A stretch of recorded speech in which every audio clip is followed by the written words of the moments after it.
খেলার মধ্যমণি আজকের খেলার প্রধান অতিথি জননেতা দুপদা ইউনিয়ন পরিষদের বারবার নির্বাচিত চেয়ারম্যান এবং বর্তমান আহ্বায়ক কমিটির সাথিয়া উপজেলার সংগ্রামী সদস্য সচিব এবং আগামীর সাথিয়া বেড়ার কান্ডারি জননেতা জনাব সালাউদ্দিন খান পিপিএম কে তার সংক্ষিপ্ত মূল্যবান বক্তব্য প্রদান করার জন্য বিনীতভাবে অনুরোধ করছি।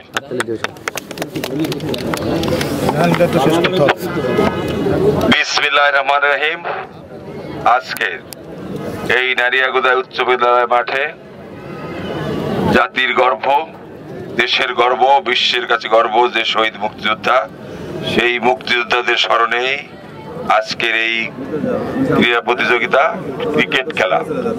আজকের এই ক্রিকেটের সম্মানিত এই অনুষ্ঠানের যারা পরিচালক, যারা কলা কৌশলী, আম্পায়ার সহ উভয় দলের, এই সুজানগর এবং বেড়ার উভয় দলের যারা অংশগ্রহণকারী সকলকে আমাদের এই ক্রিকেটের পক্ষ থেকে, শহীদ স্মৃতি যে ফাউন্ডেশনের থেকে তারা এই ক্রিকেটের আয়োজন করছে তাদের পক্ষ থেকে, আমার পক্ষ থেকে, বাংলাদেশ জাতীয়তাবাদের পক্ষ থেকে সবাইকে শুভেচ্ছা, সালাম, আসসালামু আলাইকুম।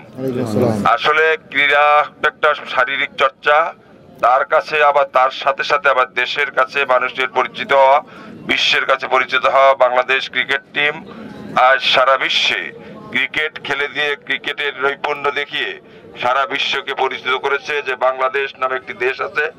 আজকে যারা অংশগ্রহণ করবে সবাইকে আমার সবিনয় অনুরোধ, তোমরাও যেন বাংলার বিশ্বের দরবারে এই ক্রিকেট খেলা দিয়ে বাংলাদেশের সুনামকে অর্জন করতে পারো। যে দল যে কেউ খেলুক না কেন সুশৃঙ্খলা ভাবে, শান্তিপূর্ণ ভাবে এবং আম্পায়ার যারা আছে নিরপেক্ষ ভূমিকা পালন করবেন, সুন্দরভাবে সুষ্ঠুভাবে খেলাটা পরিচালনা করবেন। আর যারা দর্শক আছেন, দর্শকের প্রতি আমার সবিনয় অনুরোধ, আপনারা শান্তিপূর্ণভাবে বসে সুন্দরভাবে আম্পায়াররা ভিতর থেকে যেটাই সিদ্ধান্ত দিবে আপনারা সিদ্ধান্ত মেনে নেবেন। তবে আম্পায়ারদের কাছে অনুরোধ, নিরপেক্ষভাবে একদম সুষ্ঠু পুঙ্খানুপুঙ্খ বিচার বিশ্লেষণ করে সমস্ত কিছু ঘোষণা করবেন।